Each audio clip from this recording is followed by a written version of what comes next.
ശ്രീ റജി ലൂക്കോസ്, ഇന്ന് തന്നെ ഇങ്ങനെ ഒരു വിവരം പുറത്തേക്ക് വരുന്നു. അതും പ്രസാധകരെ നമുക്ക് അവിശ്വസിക്കാൻ സാധാരണ നിലയിൽ തരമുള്ളതല്ല. പ്രസാധകർ ഇന്നലെ തന്നെ അത് സോഷ്യൽ മീഡിയയിൽ പങ്കുവച്ചതാണ്. പുസ്തകത്തിന്റെ കവറും മറ്റും ചില അപ്രിയ സത്യങ്ങൾ പുറത്തേക്ക് വരുന്നു എന്നത് പറഞ്ഞതാണ്. ഇന്നിപ്പോൾ വാർത്ത വന്നതിന് പിന്നാലെ ഇ പി അതിനെ പരിപൂർണമായി നിഷേധിക്കുകയും ചെയ്യുന്നു. കോൺഗ്രസ് ആരോപിക്കുന്നത് ഇ പിയുടെ കേന്ദ്രങ്ങൾ ഇ പി അറിഞ്ഞുകൊണ്ട് തന്നെ ഈ പുസ്തകത്തിന്റെ ഉള്ളടക്കം ഇന്ന് മനഃപൂർവ്വം പുറത്തേക്ക് വിട്ടുവെന്നാണ്.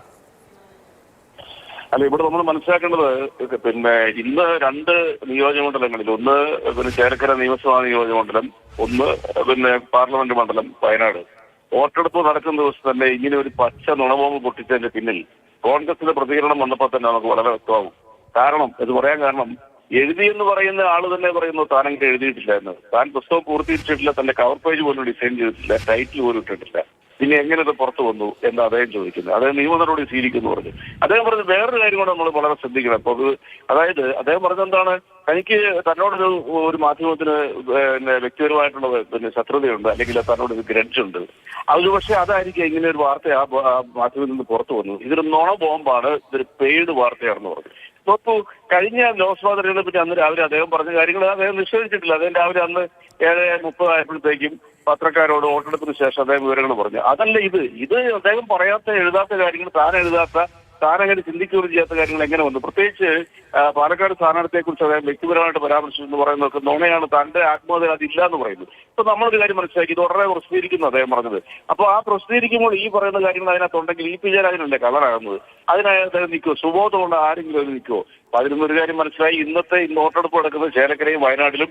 ഇതിന്റെ പേരിൽ CPM-നെയും സ്ഥാനാർത്ഥികളെയും അട്ടിമറിക്കാനും ജനങ്ങളുടെ മുമ്പിൽ കൺഫ്യൂഷൻ ഉണ്ടാക്കാനും ഇ പി ജയരാജനെ ബലിയാടാക്കുന്ന ഒരു തന്ത്രമാണ് ഇത് തെരഞ്ഞെടുക്കുന്നത്. അത് കോൺഗ്രസിന്റെ പ്രതികരണം ഇപ്പോൾ വന്നപ്പോൾ തന്നെ ഏത് സോഴ്സിൽ നിന്നാണ് ഈ കള്ളത്തരങ്ങൾ, ഈ തട്ടിപ്പും പുറത്തു വന്നുള്ളവരെ ജീവിച്ചിരിക്കുന്ന ഒരു മനുഷ്യനാണ് പറയുന്നത് തന്റെ ആത്മഹത്യ പൂർത്തീകരിച്ചിട്ടുള്ളത്. അപ്പൊ വളരെ വ്യക്തമായില്ലേ, അങ്ങനെയൊന്നും വോട്ടർമാരെയോ അല്ലെങ്കിൽ സമ്മതിദായകരെയോ അങ്ങനെ തെറ്റിദ്ധരിപ്പിച്ച് പച്ച നുണകൾ പറിച്ചുവിട്ട് കേരളത്തിലെ LDF സർക്കാരിനെ, സ്ഥാനാർത്ഥികളെ തകർക്കാനുള്ള ശ്രമം ജനങ്ങളുടെ മുമ്പിൽ അത് തിരിച്ചടിക്കും. ഒരു തർക്കമില്ല. കാരണം എഴുതിയ ആള് തന്നെ പറഞ്ഞു ഞാൻ അങ്ങനെ എഴുതിയിട്ടില്ല. പബ്ലിഷിംഗ് ഹൗസിന്റെ ഫേസ്ബുക്ക് പേജിൽ ഇപ്പോഴും ഇത് തുടരുകയാണ്. ഇത് ഇന്നലെ ഉണ്ടായ ഒരു പബ്ലിഷിംഗ് ഹൗസോ പുസ്തകങ്ങൾ പബ്ലിഷ് ചെയ്ത് ചരിത്രമില്ലാത്തൊരു സ്ഥാപനമോ ഒന്നുമല്ലല്ലോ. ഇപ്പോഴും ഈ വിവാദങ്ങളൊക്കെ ഉണ്ടാകുമ്പോഴും ഇ പി ജയരാജൻ നിഷേധിക്കുമ്പോഴും നിയമ നടപടി ഉണ്ടാകുമെന്ന് പറയുമ്പോഴും ആ പോസ്റ്റ് പിൻവലിക്കപ്പെട്ടിട്ടില്ല. അല്ല, അത് തീർച്ചയായിട്ടും പോസ്റ്റ് പിൻവലിച്ച ഇന്നത്തെ ലക്ഷ്യം പാളിപ്പോകില്ല. അത് സ്വാഭാവികമല്ലേ. ഞാനീ പറയുന്നത് DC ബുക്സിന്റെ അവിശ്വസിച്ചു അല്ല അവരെ ഇത്തരം കൂടാതെ പങ്കാളിയായിട്ടില്ല. പറയുന്നത് ആരാണ്?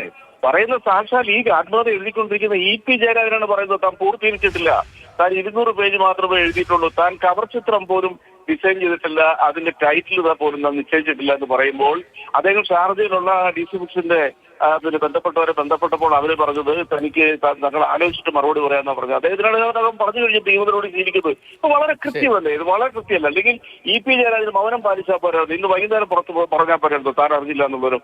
അപ്പൊ ഒരു കാര്യം ഇതിനകത്ത് വ്യക്തമായി, ഇതിനകത്ത് പ്രശ്നം അതല്ല. ഇതിനൊരു വിഷയം എന്ന് പറയുന്നത് വോട്ടെടുപ്പ് നടക്കുന്നതിന്റെ അന്ന് തന്നെ ഇങ്ങനെ ഒരു നുണബോംബ് പ്രവർത്തിച്ചത് LDF സ്ഥാനാർത്ഥികൾക്ക് ഈ പറയുന്ന 2 മണ്ഡലങ്ങളിലെ ജനങ്ങൾ തിരിച്ചു വോട്ട് ചെയ്യാൻ വേണ്ടിയിട്ടാ. ഇപ്പൊ ഒരു കാര്യം മനസ്സിലായിട്ടില്ല, എഴുതിയ ആള് തന്നെ വന്ന് മാധ്യമങ്ങളോട് പറഞ്ഞു. മാധ്യമം തന്നെ ലൈവായിട്ട് കൊടുത്തില്ലേ അദ്ദേഹത്തിന്റെ സ്റ്റേറ്റ്മെന്റ്, അദ്ദേഹത്തിന്റെ വിഷ്വൽ സ്റ്റേറ്റ്മെന്റ് കൊടുത്തില്ലേ? അദ്ദേഹം നിയമനടപടി സ്വീകരിക്കുന്നു പറയുമ്പോൾ ഈ ഉദ്ദേശ ലക്ഷ്യം പാളിപ്പോയിരിക്കുന്നു. ഇത് അവരെ ബാധിക്കും. ഈ കൂടാതെ തന്നെ ആരാണ് പങ്കാളിയായിട്ടുള്ള അവരുടെ സ്ഥാനാർത്ഥി ഇത് ബാധിക്കാൻ പോകത്തുള്ളൂ. ഒരു സംശയം